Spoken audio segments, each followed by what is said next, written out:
Welcome back to Terra Trail Tellers, and today we have a story called I Love Them More Than Life Itself, written by Cassandra V. Wyatt. Please note that Terra Trail Tellers doesn't own the rights to this story. So let's get into the story. The love I felt for my wife defied description. Cupid's arrow landed squarely in the center of my heart the first time I saw her. Her smile rendered me helpless, weakening my legs, my mouth no longer capable of proper speech.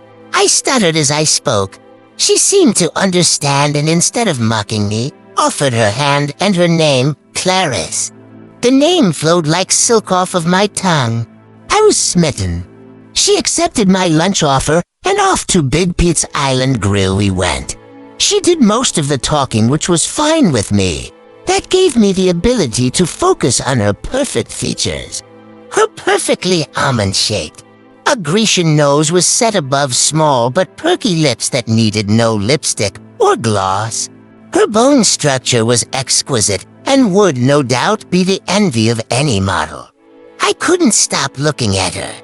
I found myself staring deeply into her eyes, finally understanding what it meant to lose yourself in someone's eyes. Her hair flamed like a summer sunset reflecting so much light. Her head appeared to be surrounded by a halo. I know I probably sound crazy and maybe a bit obsessed, but I swear it's all true. A more perfect human being never existed, and I was determined to make her mine. After 6 months of dating, I proposed and my heart leapt when she said yes. 3 months later, we were married. No need to prolong the inevitable. We moved into a charming little 3-bedroom house complete with a big backyard for our future children and made it our home. She was my joy. I would return home from work and she would have dinner waiting. Did I mention she was an excellent cook?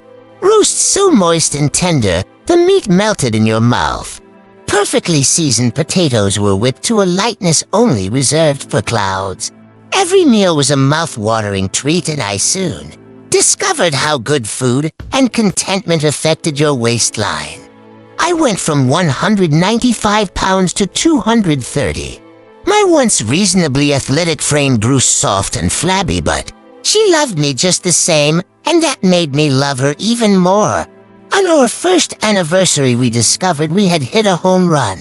A home pregnancy test informed us of our impending parenthood. An ultrasound 3 months later informed us that we were having triplets. I had never been so happy. We spent the next 5 months preparing for our new arrivals. Labor and delivery was a long and excruciatingly painful process, but it paid off in a set of girls and 1 boy. Things couldn't be more perfect. My wife insisted on breastfeeding them until they were 3. I thought it out, but what the heck? She was mom, so she knew best. Even with the 3 handfuls, she still had my dinner prepared every night, a Herculean feat in my mind. I told her not to worry about me, and she shook her head dismissively.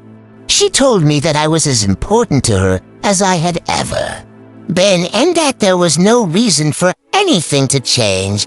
If she cooked before, she was going to continue to do so.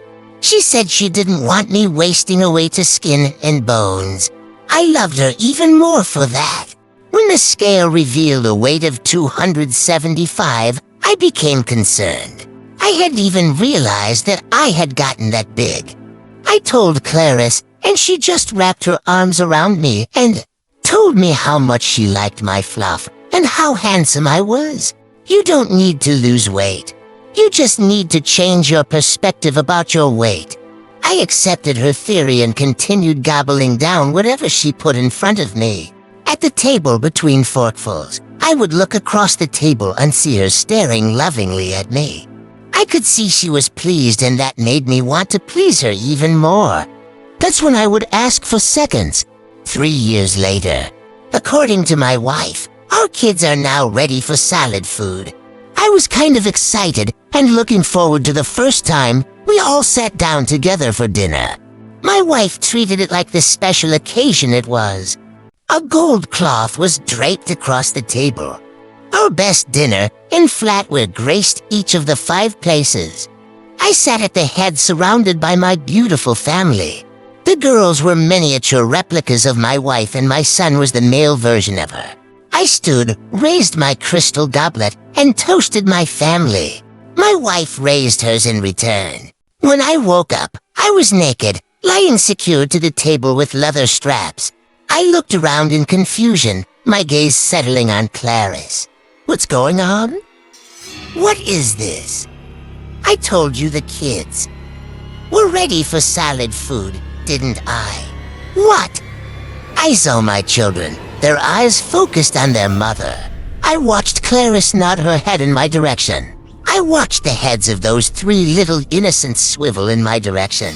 I couldn't quite identify their expressions, but it looked a lot like hunger. I watched as they climbed onto the table. My daughters sat on either side of me, my son at my head. He stared into my eyes, then looked up at his mother. She uttered one word. Eat. I watched as their baby teeth elongated and sharpened into points. Pain raced through my side as my daughters bit deep into my flesh. Blood dripped from the corners of their mouths as they chewed, savoring their first real taste of meat. My wife stood silently watching. She was salivating. I felt another piercing pain as another chunk of flesh was ripped from my body. I screamed and looked down. One of my daughters was still chewing. The other was licking blood from their open wound. I lifted my eyes to see my son looking down at me. Son. Hasmeld, his mouth full of teeth as sharp as his sister's. It wasn't the innocent, delighted smile of a toddler. It was the twisted grin of a creature with a voracious appetite. He opened his mouth wider than should have been possible for a child his age and bit down on my head. The crunch of bones sounded through the air. Blood ran down past my ears and pooled on the table below. In my last moments of consciousness, I saw my wife come and stand beside my son and stare into my slowly closing eyes. She had been fattening me up and preparing me to be our children's first meal even before they were born, and I never suspected a thing. She leaned forward to get her share.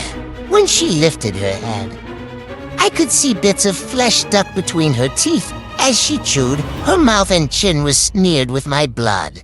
They fed. The sounds of flesh being ripped from bone and slurping as pools of blood were lapped up from the table filled my ears. The last thing I saw before sliding into death's embrace was the faces of Clarice and the children. Sated, their eyes were slightly glazed and they were covered in blood. The jagged teeth were gone, but evidence of their recent meal remained. The last thing I heard was the childlike giggles as they cooed softly, "Thank you, Daddy."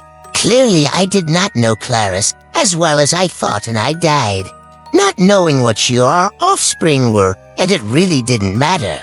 My love for her and them remained unchanged. If my life had to be traded to ensure the continuation of theirs, then it was a sacrifice I was more than happy to make. Written by Cassandra V. Wyatt. Thanks for listening to today's horror story. If you want more, please like and subscribe.